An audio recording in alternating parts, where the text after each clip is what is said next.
Good Sunday afternoon, ladies and gentlemen. How you doing? I am Kendrick, the sports guy with TFG Sports Media, and you're about to take part in a good ride. We're going to ride for about 30, 40 minutes on the best sports talk show on social media. Again, I am Kendrick, the sports guy. Good Sunday afternoon to everybody. Did everybody survive 420 yesterday? Hit my friends on TikTok. Did everybody survive 420 yesterday? We all do good. We having a big meal on today, on Sunday.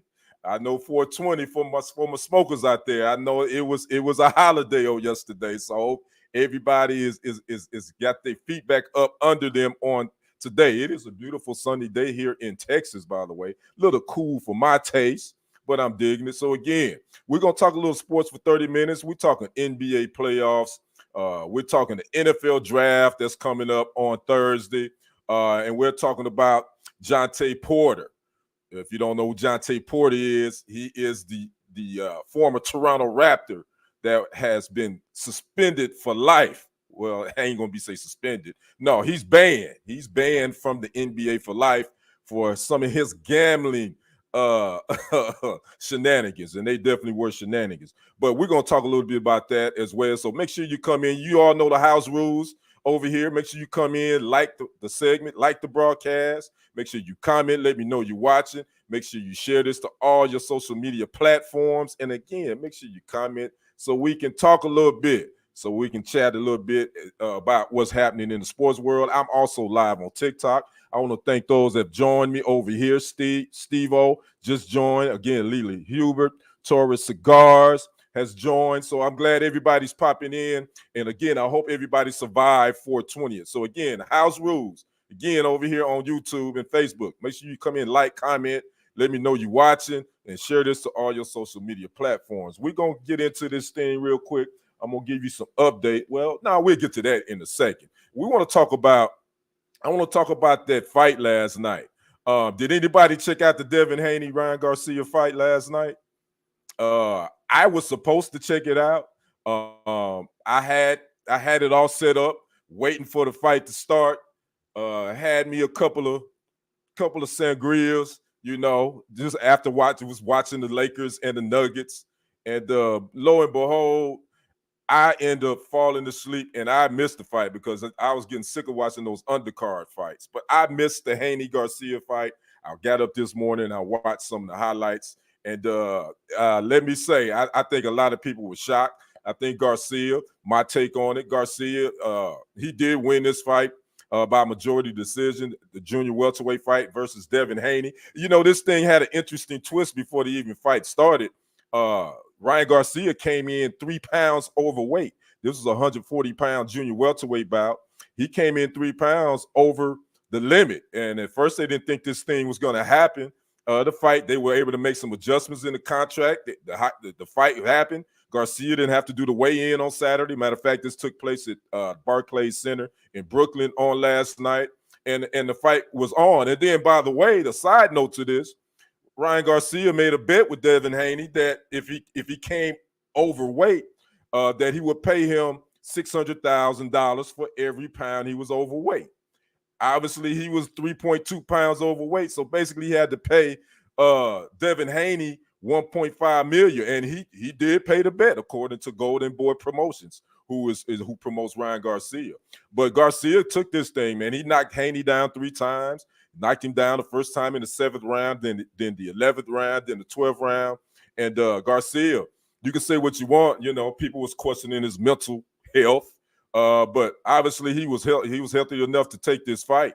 And again, he shocked the world. Now that junior welterweight title that Devin Haney holds, at first they said it was going to be vacated because if Garcia won, then with him coming in overweight, then he wouldn't be the champion. Well, now they're saying, from what I read, that Haney is still going to retain his junior welterweight title. Go figure. It's boxing. There's a whole lot of that stuff going on. There's some craziness going on. But again, Ryan Garcia got the majority decision last night in Brooklyn, New York, at the Barclays Center. One judge had it 112 to 112 between Haney and Garcia. Then the 2 other judges had it 114 to 110. Garcia, 115 to 109. Garcia. So again, Ryan Garcia, I think, shocked the world. Other man, look, man, and I think this guy is the star that boxing is looking for. I think Garcia is that guy right now. I mean, Terrence Crawford, he's supposed to be fighting some dude in June. That he's kind of lost his luster because he hadn't fought since last July with him and Earl Spence Jr. Don't know what Earl Spence Jr. is going to do health wise, is if he's ready to even step back in the ring. So Ryan Garcia right now, he is that guy. He has the personality, some of the craziness that goes along with being a boxer. He has that. And so again, shout out to Ryan Garcia doing this thing. Now, who will he fight next? Your guess is just as good as mine. I have no idea, but that was a dang good fight in my opinion. So again, make sure you like, subscribe to the channel, TFG Sports Media, here on YouTube, as well as on, and you can follow me on Facebook. And if you so desires, if your desire or desires, you can be a financial blessing if you like. You can, there's a little dollar icon, a little thank you. If you want to contribute to the channel, to the growth of the channel, it would be greatly appreciated. You're not obligated to, but that'll help me grow this sports platform to where I want it to be. So again, we're gonna move on. So let's talk about these NBA playoffs that's going on. They started on 4/20 again, which was yesterday, and it's going pretty much like no upsets. Obviously, right now, we do have again the Heat and the Celtics are playing on ABC right now. The Celtics are up 103-88 with roughly 3 minutes and 57 seconds left in this game. The Heat are playing without Jimmy Buckets, Jimmy Butler. If you don't know, he sprained his MCL pretty bad, and according to reports in their last playing game, he will not be available for the Heat for this series. I think the Celtics just need to make this quick so they can go home and rest up for whoever they're going to play next. But again, right now it is 103-88. Celtics up over the Heat. Now let's talk about Saturday's games. We had 4 games on yesterday. We got some games coming up today, but let's start with the Knicks and the 76ers. The Knicks are up in that series 1-0. They got the 111-104 victory over the 76ers. Jalen Brunson led the Knicks with 22.7 rebounds and 7 assists. Jason Hart had a heck of a game for the Knicks as well. He had 22 points, 13 rebounds, and 2 assists. And this was nip and tuck the whole way. I watched this game. And the Knicks, they without Julius Randle, but they got 2 guys that can carry the load again with Jalen Brunson and Jason Hart. And I think they should win this series. I don't think it's going to be a cakewalk for the Knicks. I think the Sixers going to give them everything they got, but the Sixers, their biggest star, he's hampered, and they had a scare with Joel Embiid as far as the Sixers. In the second quarter, he would go up, I want to say for a dunk, and he came down awkwardly on that left leg. It looked like it buckled on him. He would lay there for a few seconds. He would finally get up, walk off on his own power, and walk to the locker room. But he would return in the third period, and he had a pretty good game, considering, I don't think he's 100%. He's been out the last 2 months, 2 to 3 months. He had surgery on that left knee, and so that's where we at with that. But Embiid did have a good game. He had 29 points, 8 rebounds, 6 assists. Tyrese Maxey led the 76ers with 33 points, 2 rebounds, and 4 assists. Kyle Lowry had 18 points, 4 rebounds, and 2 assists as well. But they're going to need all hands on deck, the 76ers, I think, with this Knicks to defeat this Knicks squad in the 7-game series. But I think Joel Embiid is going to be the key. If he just him at 70%, I think for the 76ers, that's good enough. But I don't think it's going to be good enough for them to get by these Knicks. Again, it's a 7-game series. There's only one game. Again, the Knicks won 111-104, and it was a dogfight. It was a dogfight for the Knicks to get that victory. But I think in the end, they probably going to have just a little bit more than the 76ers to win this series. And I think the Knicks will take it in 6. Now let's talk about the other Saturday game. One of the other Saturday games, we had the number 4 seed Cavaliers and the number 5 seed Orlando Magic.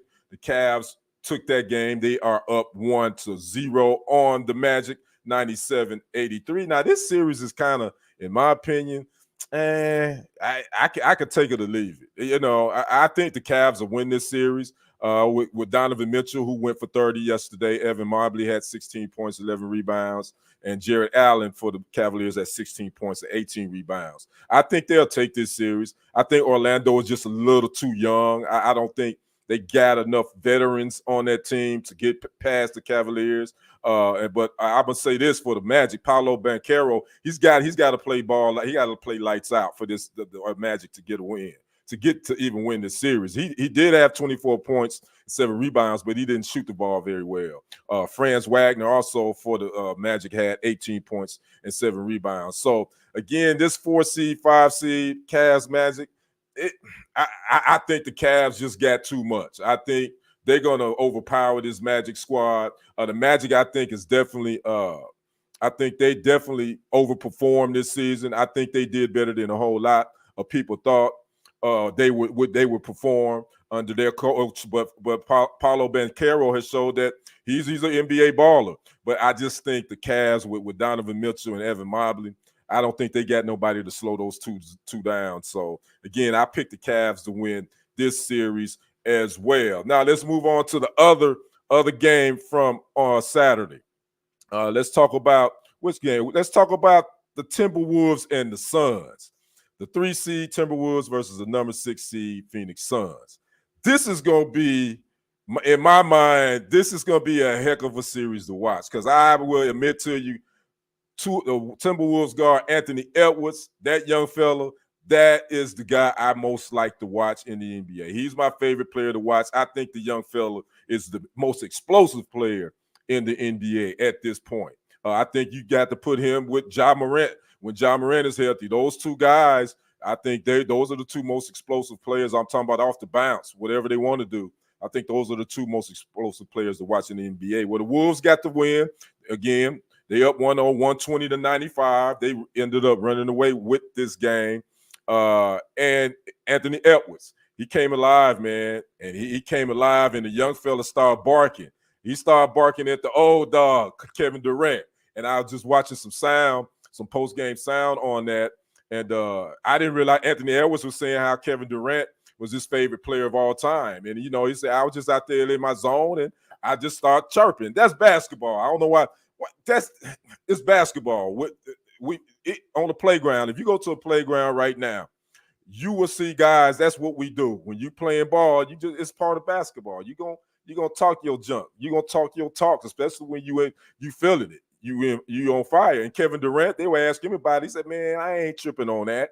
He said, "That's basketball, man." He said, "You know, that's part of the game. When you get it, you get to feeling it. You're gonna talk that talk." And Anthony Edwards definitely was talking that talk because he exploded. He ended up putting a 33-piece on the Suns, 33 points, 9 rebounds, 6 assists.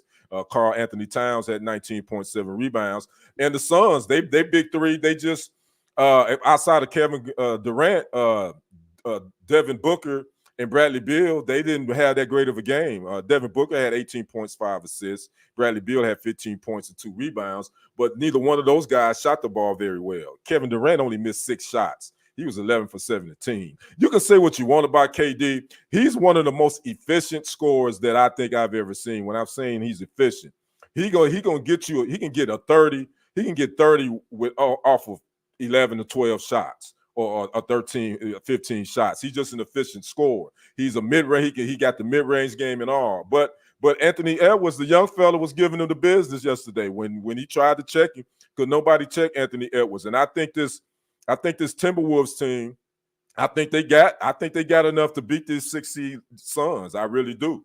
And so, but I think that's going to probably be the most exciting series to watch. Of all the ones, in my opinion, as far as just watching some explosiveness get to the hole. So again, the Wolves are up 1-0 in that series, and that was a Saturday game as well. Our last Saturday game we're gonna talk about real quick: the Lakers and the Nuggets. The Lakers are the number 7 seed. The Nuggets are the number 2 seed. The Nuggets have these Lakers numbered. The Nuggets got the victory last night 114 and 103. I think that makes their 8th victory in a row over the Lakers. And what can you say? The Nuggets, Jokic, Nikola Jokic. What can you say? 32, 12, and 7. He's gonna almost give you a triple-double every time you step on the floor. Jamal Murray, 22, 6, and 10. Michael Porter Jr., 19 and 8. We're gonna talk a little bit more about him as well. Lakers, Anthony Davis. I think Anthony Davis, and a lot of people's been saying this, he's going to have to carry this Laker team. He had 32, 14, and 5. I think that's what he's going to have to do in this series. He's going to have to get a double-double every night for this Laker team to even have a chance. LeBron had 27, 6, and 8. He looked like he ran out a little bit of gas there in the fourth quarter. I think he may have scored 2 points in the fourth quarter. I'm not sure. But he gotta have a better fourth quarter than that. LeBron cannot disappear on this team for this team to have a chance. And D'Angelo Russell, he was 13 points, 3 rebounds, 3 assists. And this guy is the one that's gonna have to be key too, because he's got to shoot the ball better. He was 6 for 20 from the field, 1 for 9 from the 3-point field goal, 3-point line. So the Lakers, they gotta definitely have a big two show up, Anthony Davis and LeBron James, but D'Angelo Russell is gonna have to show up as well for this Lakers to have a shot against the Nuggets. I don't think they're going to beat the Nuggets in this series. I think it'll go 6. I think the Nuggets going to win this series. And, and I have to give a shout out to Michael Porter Jr., man, because if you don't know, he's playing under some heavy stuff, man. Not only, and we'll talk about that here in just a second, 2 of his brothers, one of his brothers has been banned from the NBA for life. We'll talk about that here in just a second. But then his other younger, and they both younger brothers, his other younger brother was just sentenced on Friday to, I think, 6 years in prison from a fatality accident last January where he killed a woman. And he was over the legal limit as far as alcohol. I think he was at a 0.19, and Colorado legal limit is 0.06 or something like that. And so he's having to deal with a heavy heart with knowing 2 of his brothers are dealing with adversity. So for Michael Porter Jr. to come out and still be able to focus on this game, I definitely could give a shout out to him for being able to show up for the Nuggets and to have a solid game. And then he also said, I read a soundbite that Michael said. He said, I'm dealing with my 2 brothers, their situation, but I also have these 12 brothers, these 13 brothers in here that I know got my back. And, that's what it is about, you talk about team sports, it's a brotherhood. And then once one of your brothers is dealing with something, the other brother's going to definitely step it up and be there for him. So, shout out to the Nuggets, man. Shout out to Michael Porter Jr. because, playing under those circumstances, a lot of people wouldn't be able to deal with that. So we'll see how this goes. But again, I think the Nuggets is going to win this series. And I want to talk more about the Nuggets more so than the Lakers because the Lakers ain't winning nothing. I don't know. I know LeBron James. I know he's 39 years old and he's broken all these records, yada, yada, yada. But the Nuggets are the defending champs. We should be talking more about them than the Lakers. But we all know the national media, they pick and choose who they want to speak with and who they want to talk about. So I get it. So those are the NBA playoffs. That was the games from yesterday. Again, we got Sunday games going on right now. Matter of fact, again, the Celtics is about to wrap this up. 112-94 over the Heat with 48 seconds left in the fourth quarter. The next game up, the 4th seed Clippers and the 5th seed Mavericks on ABC. That's about to tip off in about 20 minutes. Matter of fact, just got word that Kawhi Leonard is out for the Clippers in this first game. So Kawhi Leonard will not play versus the Mavericks in their first round matchup. Then we got the other games tonight. Who we got tonight on TNT? We got the Thunder and the Pelicans, number 1 seed Thunder and the number 8 seed Pelicans. And also we got my hometown, my birth city. We got the Milwaukee Bucks, the number 3 seed, and the number 6 seed Pacers. Both those games will be on TNT later tonight. Now, again, let's move on to our next topic. Again, we're going to stay in the NBA again. We got to talk about this story. I was just mentioning Michael Porter Jr., who's world champion with the Nuggets. Well, his brother, Jonte Porter, man, let me tell you, I can't use that because that's trademarked by the Breakfast Club. I can't call him Donkey of the Day. Can I call him dumbass of the day. I guess that's what I'm gonna have to call him, because Jonte Porter, it came down this week that he got busted for gambling. And how he got busted, I think it sounded like to me he's done this before, but I don't know if people know that these gambling commissions, these sports bookies or whatever, they are in contact with the league, with these sports leagues, and with the FBI if they see something fishy or awry when it comes to betting. And basically, this is what happened. Jonte Porter, he was giving confidential information to sports bettors, limiting his own participation in games, in one or more games, for betting purposes, and he was betting on NBA games. Now, he did not bet on Raptors games, but he was betting on NBA games. Now, the one that got him busted, he bet a $80,000 parlay proposition, not Porter, not Jonte Porter. He had someone bet it for him with the online sports book to win $1.1 million, wagering that Porter would underperform in the March 20th game that he would play. By the way, that March 20th game he would play, but he would only play roughly like 3 minutes, and said that he was sick, and he would not play the rest of the game. Well, that alerted some of the sports online sports book agent, that alerted them. They put a hold on that 1.1 million wager, which would have been paid out because he didn't meet the parlay. And that's when the NBA got involved, and they started investigating. Again, this happened on March 20th. They found the information they needed, and he has been banned for life from the NBA. Can we really just say, come on, bro, really? But the thing is, here's the thing about this. He had done this before. So obviously he didn't think he was going to get caught. Obviously he thought that fat meat ain't greasy.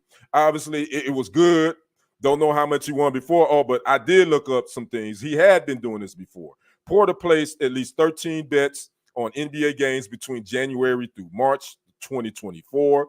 His bets were roughly ranged from $15 to $22,000, for a total of $54,094. Porter, and he won a little bit. Didn't win a lot. He won a little bit. So he had been doing this since January. But then at that March 20th, he got a little greedy. And he thought that he could get away with this $80,000, have someone wager this $80,000 and win 1.1 million. But they put a hold on that bet, and it didn't get paid out. So here we are. So here's the thing about when these sports started allowing betting to be legal, we already knew that there was going to be some issues there. We saw this with Calvin Ridley with the Falcons a couple of years ago. He was suspended for a year by the NFL for making small bets on NFL games. Then we had a couple of those Detroit Lions players that were suspended for roughly a year. They weren't banned because a couple of them was reinstated. I did see that.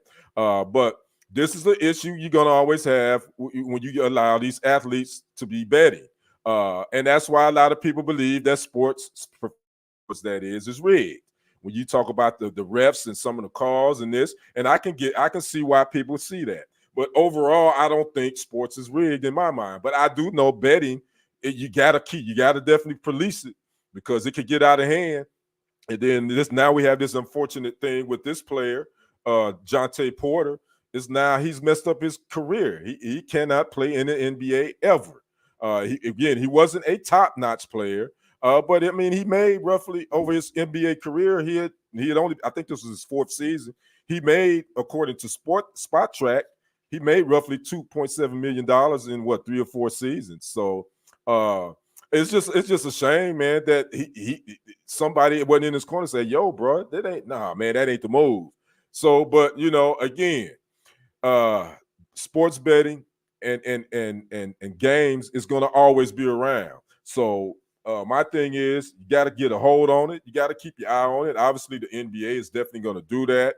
And just an unfortunate situation. And then again, this shines a light on his brother. And not really, but it affects his brother, Michael Porter Jr., because now all the talk we should be talking about Michael Porter Jr. and him trying to defend his championship. But then, his brother now, that comes down that he gets banned for life from the NBA for betting. So, sport, all I got to tell these young, I ain't say you can't bet. I ain't saying, you grown, you do what you want to do with your money.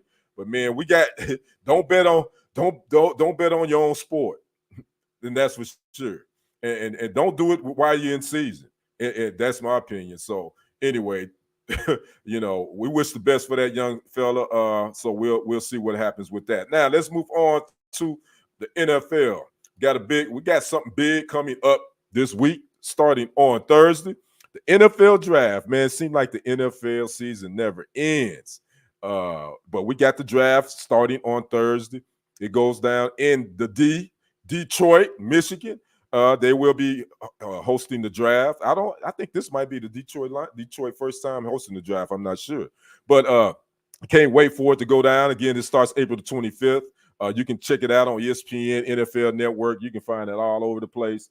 But this is going to be one for the ages. There have been a whole lot of rumors out there about some trades and stuff right there. The NFL.com has already did their mock draft. If you're watching me right here on YouTube, you can see it in the ticker. I put the mock draft that the NFL has, who is going where. I know as a Packers fan, I'm trying to figure out what we're going to do. I know what the Packers need. Packers definitely need some offensive linemen, need some defensive backs, definitely, and some linebackers. So we're going to see where it goes with that. Just a couple of notes for this upcoming draft. The Bears, if you don't know, they have the number 1 draft pick. This is actually, which I thought was interesting. This is the first time the Bears have had the overall number 1 pick in the draft since 1947. That is crazy. Now you will know the Bears would have had the number 1 draft pick, I believe, last year, but they ended up trading it out of it with Carolina. And Carolina ended up getting the first pick, and they ended up drafting quarterback Bryce Young. So the Bears have the first pick in this year's draft, and most people are assuming, and I think we all know, that USC quarterback Caleb Williams will be a Bear. If not, then the Bears looking kind of stupid for trading Justin Fields to the Pittsburgh Steelers if that's not the case. But that's where we at with that. Now, 7 of the last 9 first overall draft picks in the draft have been quarterbacks. And the way this draft is shaping up, according to the NFL.com's mock draft, the first 3 picks are going to be quarterbacks. That's the way it's looking. Actually, the first 4 picks is going to be quarterbacks, according to NFL.com. So we'll see what happens. Again, USC's Caleb Williams is expected to be the first pick. Other quarterbacks in this draft, we got Drake May from North Carolina, Jaden Daniels from LSU, Michael Penix Jr., which is interesting. We'll talk about that. His name has not been mentioned as one of these quarterbacks going in the first round. And I read a couple of weeks ago that he had a really damn good pro day. He ran like a 4.40, if I'm not mistaken. But Michael Penix Jr., quarterback, as far as wide receivers, Marvin Harrison Jr. out of The Ohio State, Malik Neighbors out of LSU, and Rome Odunze out of Washington. So those are some of the highlights, some of the marquee players that they're talking about coming out of this draft. Now, which team has the most first-round picks? The Chicago Bears, the Arizona Cardinals, and the Minnesota Vikings have multiple first-round picks, which most likely those teams are going to use those multiple picks, at least one of them, maybe to entice to trade out of that first round, to accumulate more picks in the second, third, fourth round. So don't be surprised if you see the Bears or the Cardinals or the Vikings. Again, they got multiple first-round picks. They may use that first-round pick to get more picks from a team that really wants to move up into that first round to get their players. Now, the teams with the most picks in the draft, again, the Arizona Cardinals, the LA Rams, and the Packers each have 11 picks in the draft. That's rounds, 1 through 6, I believe. And so those teams got the most. So, a lot of teams build their rosters through the draft. I know the one team that's in Texas that does that, that's the Cowboys.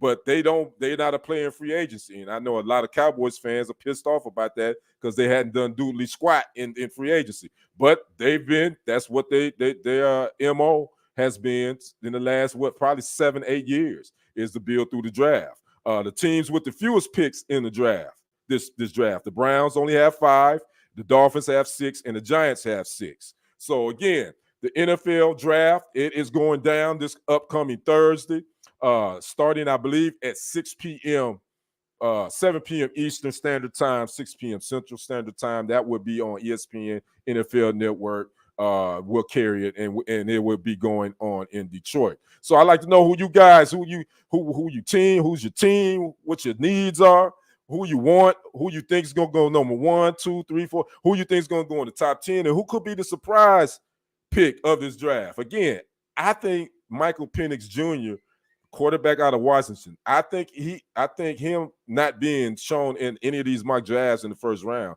I think he's going to surprise a lot of people. I think he's going to end up being that guy that might be the better quarterback of those 4 that they got picked according to NFL.com to go first. I think he might be better than Williams. I think he might be better than Drake May. I think he's damn sure going to be better than J.J. McCarthy out of Michigan. And he might be better than Justin Daniels out of LSU. So y'all keep your eye on Michael Penix Jr. because I think he might be a steal come Thursday. Again, right now they don't have him going in the first round. So, again, he will be a good pickup. He'll go early in that second round. I believe he will. I got to mention this before we get out of here. I ran across 2 names. I ran across 2 names that I think are going to be the names of the NFL. They got bankable names that they should use. I'm gonna be the first to break that here. Make sure you like this live stream, share it, subscribe to the channel, do all that good stuff. The number 25 pick, or the 49ers got the number 25th pick. According to the NFL mock draft, they're gonna choose cornerback Kool-Aid McKinstry out of Alabama. You heard that right, Kool-Aid McKinstry. Man, Kool-Aid better get on his phone right now and give this young fella a endorsement. And I can hear all of the adjectives. I can hear all of the lines now that's going to come with his name. Again, he's a quarterback out of Alabama. He's projected by the NFL.com, the 49ers, to pick him in the first round. Don't drink the Kool-Aid, or come taste the Kool-Aid. Oh, man, there's so many lines I can use with that. So hopefully Kool-Aid will come calling and call this young fella and give him an endorsement. So again, remember that name, cornerback Kool-Aid McKinstry out of Alabama. And also edge rusher, according to NFL.com, their mock draft have this one going at number 26, Chop Robinson out of Penn State. You talking about a great football name, Chop Robinson, and he's an edge rusher. Come on, somebody with the axe, someone in the axe business industry. Y'all come call Chop Robinson. Give him an endorsement deal because he's going to be chopping down quarterbacks. You hear me? So, again, I can't wait to use some of these names. Again, Kool-Aid McKinstry and Chop Robinson, those 2 names definitely stuck out with me for this upcoming NFL draft. So I had to kind of throw that in there to give my take on it. So, again, you guys tell me what you think about those names, Kool-Aid McKinstry and Chop Robinson. They definitely need a endorsement deal. So we're down to my freestyle segment. We're about to get out of here. Want to thank those that watch this later. Again, make sure you like, share, subscribe to the channel, TFG Sports Media, here on YouTube. Make sure you subscribe. And also to my other sports channel, Kendrick Sports Hustle. That's SporTZ. HUST on YouTube. Make sure you like and follow me on Facebook as well. And I want to thank those that's watching me on TikTok. Sharon Johnson has joined, Sweet B, A-Brook 51, Marshall Betts. I want to thank everybody that's popped in. Little Lily Hubert still watching. So we down to my freestyle moment. We got to talk about last week. I think that was last week. We had the WNBA women's draft, and it's been the hype. Everybody's been talking about it. Talking about they tired of seeing Caitlin Clark. Why is it Angel Reese didn't get this? What about the other girls? Why are we all seeing Caitlin Clark, this and that? Again, I don't want to blame. It ain't, you can't. Caitlin Clark, let's be honest with you. She's had an impact on the women's game. Regardless of what you want to say, her and Angel Reese have both had an impact on this game. But I will say this, is those that put you in the seats get the most peaks. What I mean by that is those that put you in the seats, that is, get you to watching, paying to come see it, watching it on TV, they always gonna get the most peaks. They're gonna get the most pub. They're gonna get the most like. They're gonna get the most endorsements. That's what I do. And again, some of the things, some of the people they feel some type of way. Caitlin Clark has been offered a $20 million endorsement by Nike. People is like, wait a minute, $20 million deal? She hadn't even played in the WNBA.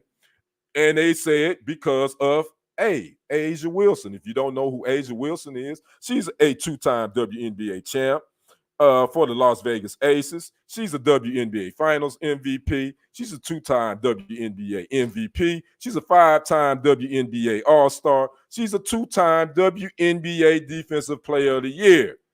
And she doesn't have her own shoe. Now, that's a travesty. That there shouldn't be no reason that A'ja Wilson shouldn't have a marketable shoe deal with somebody. There shouldn't be a reason why A'ja Wilson doesn't have her jerseys selling out like Caitlin Clark's jerseys are selling out. So whose fault is that? People want to kind of play the race card. To me, this isn't a black or white thing in this instance. In my opinion, this is a marketing issue. This is a WNBA and a NBA issue. That's an issue. The NBA is the glowing parent of the WNBA. But how much do they really support these women? We see that they don't, as far as their salaries are laughable. When you see how much these ladies gonna make, I did a segment on that. These ladies, Caitlin Clark ain't making no lot of money. Camila Cardoso is not making no lot of money. Angel Reese ain't making a lot of money. By the way, she did reveal her new name. She was called the Bayou Barbie in LSU. She revealed on her TikTok. Now she's going to go by the Shy Barbie because she's going to be playing for the Chicago Sky. So she's now call herself the Shy Barbie. So this isn't to me. This particular thing ain't about the color of these ladies' skin. It's a marketing issue, and it's about a support issue. Is if do you really support women's basketball? A lot of people have jumped on the bandwagon now because of what Angel Reese and Caitlin Clark has done in the last year and a half. But have anybody been watching the WNBA prior to this year? Probably not. I have. I started watching the WNBA. I was a big Houston Comets fan. I'm talking about Cheryl Swoops, Cynthia Cooper, Tina Thompson, the late Kim Peratt. That's who I'm talking about. The LA Sparks with Lisa Leslie and those young ladies. I'm talking about I'm going back even to USC Lady Trojans, Cheryl Miller, Cynthia Cooper, McGee's, and all them. So it's not, this is a thing. Again, you can't deny the fact that what Caitlin Clark has done. She's brought eyeballs to the game. How will she do it at the next level? I think she'll be fine. Was she gonna ball out? I don't know. It's going to be an adjustment because she's going to be playing against women professionals. So it's going to be adjustment, just like it's going to be adjustment for Angel Reese, Camila Cardoso, all the other young ladies that was drafted. But the thing is, we got to get more women to support women's sports too. You know, women crying about the injustices of the pay. But do y'all really go out and watch? Do y'all support WNBA basketball or college women's basketball? Do y'all go out and buy ladies' jerseys? I don't see women walking around with women's basketball jerseys. Do y'all buy these women's shoes? I don't see it. So my thing is it's more about a support. So let's support these ladies. And NBA got to do a better job too. So that was my freestyle moment. Again, I am Kendrick, the sports guy with TFG Sports Media and Kendrick Sports Hustle. Again, thanks for dropping in. Thanks for watching. Those that watch this later, make sure you put it in the comments what you looking forward to this upcoming NFL draft. Who you got winning it all in the NBA playoffs? They started on yesterday. And just give me some of your own sports freestyle takes, especially your thoughts on the Ryan Garcia-Devin Haney fight. What you think about that? So make sure you put that in the comment. Again, I am Kendrick, the sports guy. You can catch me here every Sunday at 2 p.m. Again, we probably going to be doing some more live stuff during the week leading up to the NFL draft. So keep it locked here for all your sports info and entertainment. And oh, by the way, it is always a great day to be a Packer fan. Gotta say that. So again, I am Kendrick, the sports guy. You guys enjoy the rest of your Sunday, and I hope you have a great week. We will see you on the other side and on the next report. I am out. Deuces.